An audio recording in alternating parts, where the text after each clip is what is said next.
তাদের সার্টিফিকেটে কিন্তু মেনশন করা আছে নন ক্রিমিলিয়ার বা does not belong to the creamy layer category. এই তো দেখছি রীতিমতো যুদ্ধ ঘোষণা করা রাজ্যের অসংখ্য চাকরি প্রার্থীদের সঙ্গে, মানে কাস্ট সার্টিফিকেট ইস্যু নিয়ে, কাস্ট সার্টিফিকেট রিভেরিফিকেশন নিয়ে, কাস্ট সার্টিফিকেটের এনসিএল ইস্যু নিয়ে। কলেজ সার্ভিস কমিশন তো সমস্ত রেকর্ড বুঝি পার করে দিল।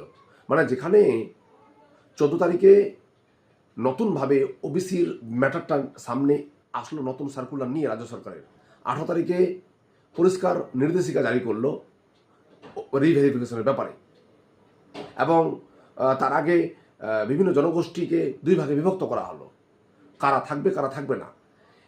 এখনও বিভিন্ন দপ্তর যে নির্দেশিকাগুলো সেগুলো lower level, SDO level, DM level থেকে এখনও কোনো সার্কুলার বা ইনস্ট্রাকশনে জারি হয়নি। হয়তো কোথাও কোথাও ক্ষেত্রে কোথাও কোথাও এমন এমন ডকুমেন্টস চাওয়া হচ্ছে যেখানে ডকুমেন্টসগুলো আনতেই অনেক দিন কেটে যাবে।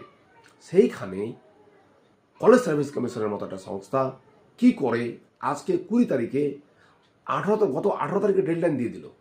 মানে 18 তারিখের মধ্যে নতুন ওবিসি এনসিএল যাদের ইস্যু হয়েছে তারাই এডিট অপশনে গিয়ে আপলোড করতে পারবে। যারা পারবে না, 18 তারিখের আগে যাদের সার্টিফিকেট ইস্যু হয়নি, তারা জেনারেল ক্যাটাগরি হিসাবে গণ্য হবে। এটা কেমন কথা? এটা তো ক্যান্ডিডেটদের সঙ্গে জুলুম করা এক প্রকার। মানে ক্যান্ডিডেটরা তো এখনো বুঝে উঠতেই পারেনি সত্যি কথা বলতে, এই বিভিন্ন রকম সার্কুলার, বিভিন্ন রকম নোটিশ এর প্রেক্ষাপটে। তারপর তাদের নিজস্ব কাজ, এর মধ্যে আবার বিভিন্ন দপ্তর, জেলা শাসকের দপ্তর থেকে নিয়ে এসডি অফিস দপ্তর, বিডি অফিস দপ্তর বিভিন্ন নির্দেশিকা জারি করছে। এমন এমন ডকুমেন্ট চাওয়া হচ্ছে। 2011 পূর্ববর্তী অথেন্টিক সার্টিফিকেট, না হলে তার বংশ তালিকা, বংশক্রম, সেটাও না হলে 1950 সালের পরে বা তার আগে জমির ডকুমেন্টস।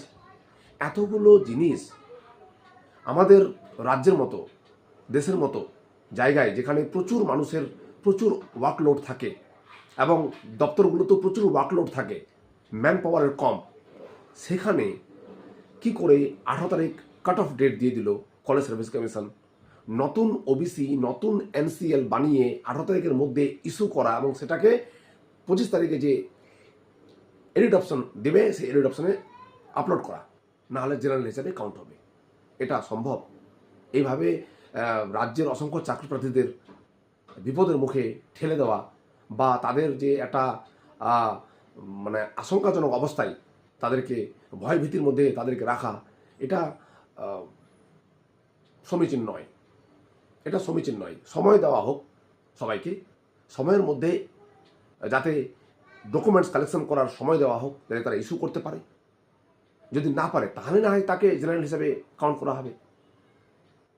কিন্তু এইভাবে এত কম সময়ের মধ্যে এইরকম নির্দেশিকা বা এরকম এডিট অপশন না দিলে অনেকেই অনেক রকমভাবে অপেক্ষা করে থাকে কলেজ সার্ভিস কমিশনের। অনেকের বয়স পেরিয়ে গেছে, 5 ইয়ার্স বয়স এক্সটেনশন হলো, ভালো কথা, কিন্তু তার পরিপ্রেক্ষিতে যদি কারো কাস্ট ক্যাটাগরির অধিকারটা কেড়ে নেওয়া হয় কম সময় দিয়ে, তাহলে সেটা তো সমীচীন নয়। এটা রাজ্য সরকারকে ভাববার জন্য সবারই তরফ থেকে এটা নিবেদন জানাচ্ছি আমি, যাতে এটাকে রিকনসিডার করে এবং সময় দেওয়া হয় যাতে ক্যান্ডিডেটদেরকে। তবে একটা কথা বলবো, যারা রিভ্যালিডেশন করেছিল এবং রিভ্যালিডেশন করার ফলে নতুন যে সার্টিফিকেট ইস্যু হয়েছিল, সে ওবিসি এ হোক বা বি হোক, তাদের সার্টিফিকেটে কিন্তু মেনশন করা আছে নন ক্রিমিলিয়ার বা does not belong to the creamy layer category. এটা হলেই আমার মনে হয় যথেষ্ট। যাদের এটা হয়ে গেছে রিভ্যালিডেশন, তাদের ভয় পাওয়ার সম্ভাবনা সম্ভবত নেই। সেটা পরবর্তীকালে এডিট অপশন পেলে বা আরও নির্দেশিকা আসলে জানা যাবে। ধন্যবাদ।